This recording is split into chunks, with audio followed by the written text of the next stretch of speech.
राधे राधे दोस्तों। आज हम श्रीमद् भागवत गीता के अध्याय 13 को शुरू करने जा रहे हैं। इस अध्याय का नाम है क्षेत्रज्ञ विभाग योग।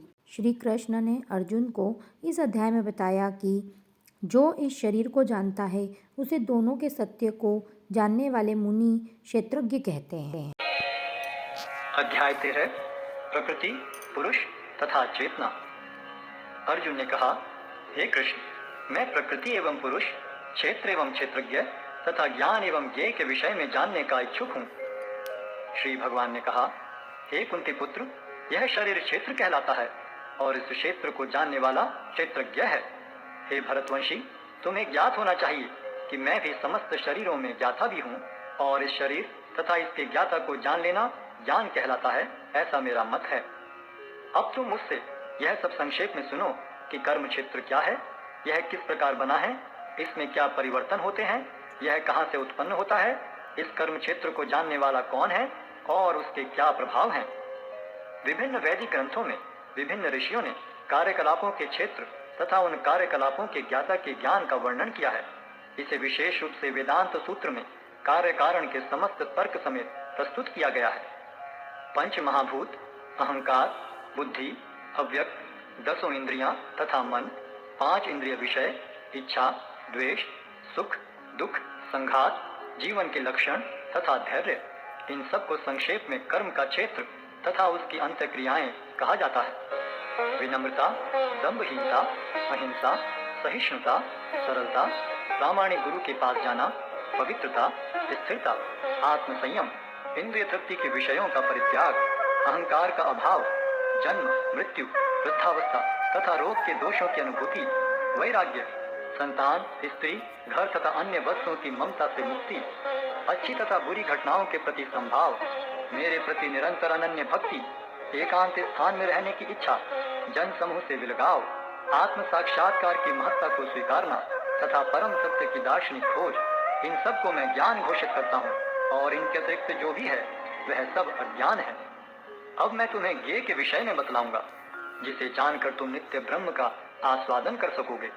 यह ब्रह्म या आत्मा जो अनादि है और मेरे अधीन है, इस भौतिक जगत के कार्य कारण से परे स्थित है। उनके हाथ, पांव, आंखें, सिर तथा मुंह तथा उनके कान सर्वत्र हैं। इस प्रकार परमात्मा सभी वस्तुओं में व्याप्त होकर अवस्थित है।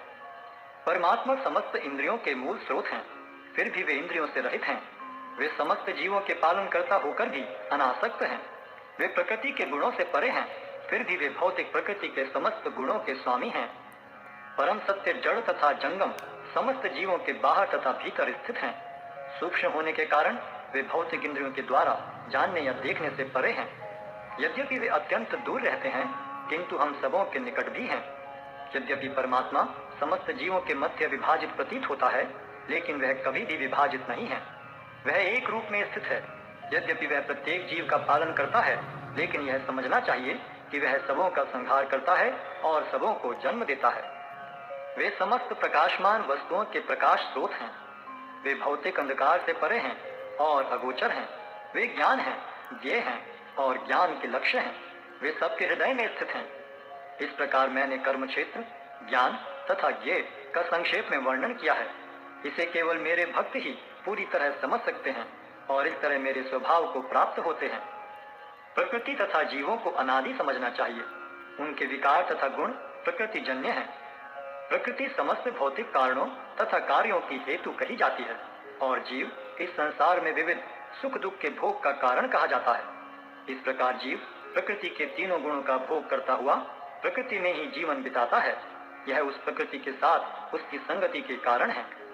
इस तरह उसे उत्तम तथा अधम योनियां मिलती रहती हैं। तो भी इस शरीर में एक अन्य दिव्य भोक्ता है जो ईश्वर है, परम स्वामी है और साक्षी तथा अनुमति देने वाले के रूप में विद्यमान है और जो परमात्मा कहलाता है। जो व्यक्ति प्रकृति, जीव तथा प्रकृति के गुणों की अंतक्रिया से संबंधित इस विचारधारा को समझ लेता है, उसे मुक्ति की प्राप्ति सुनिश्चित है। उसकी वर्तमान स्थिति चाहे जैसी हो, यहाँ पर उसका पुनर्जन्म नहीं होगा। कुछ लोग परमात्मा को ध्यान के द्वारा अपने भीतर देखते हैं, तो दूसरे लोग ज्ञान के अनुशीलन द्वारा, और कुछ ऐसे हैं जो निष्काम कर्म योग द्वारा देखते हैं। ऐसे भी लोग हैं जो यद्यपि आध्यात्मिक ज्ञान से अवगत नहीं होते, पर अन्यों से परम पुरुष के विषय में सुनकर उनकी पूजा करने लगते हैं। ये लोग भी प्रामाणिक पुरुषों से श्रवण करने की मनोवृत्ति होने के कारण जन्म तथा मृत्यु के पथ को पार कर जाते हैं। हे भरतवंशियों में श्रेष्ठ, यह जान लो कि चर तथा अचर जो भी तुम्हें अस्तित्व में दिख रहा है वह कर्म क्षेत्र तथा क्षेत्र के ज्ञाता का संयोग मात्र है।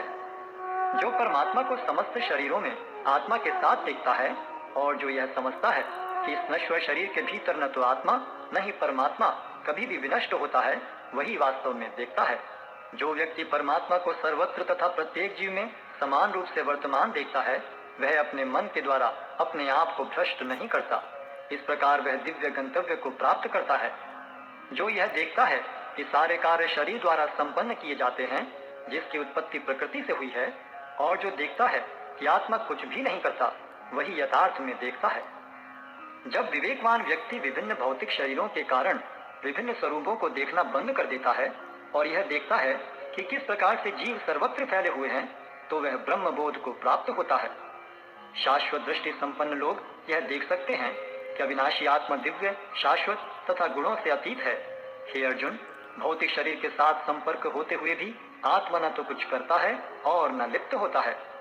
यद्यपि आकाश सर्वव्यापी है, किंतु अपनी सूक्ष्म प्रकृति के कारण किसी वस्तु से लिप्त नहीं होता। इसी तरह ब्रह्म दृष्टि में स्थित आत्मा शरीर में स्थित रहते हुए भी शरीर से लिप्त नहीं होता। हे भरतपुत्र, जिस प्रकार सूर्य अकेले इस सारे ब्रह्मांड को प्रकाशित करता है, उसी प्रकार शरीर के भीतर स्थित एक आत्मा सारे शरीर को चेतना से प्रकाशित करता है। जो लोग ज्ञान के चक्षुओं से शरीर तथा शरीर के ज्ञाता के अंतर को देखते हैं और भव बंधन से मुक्ति की विधि को भी जानते हैं, उन्हें परम लक्ष्य प्राप्त होता है।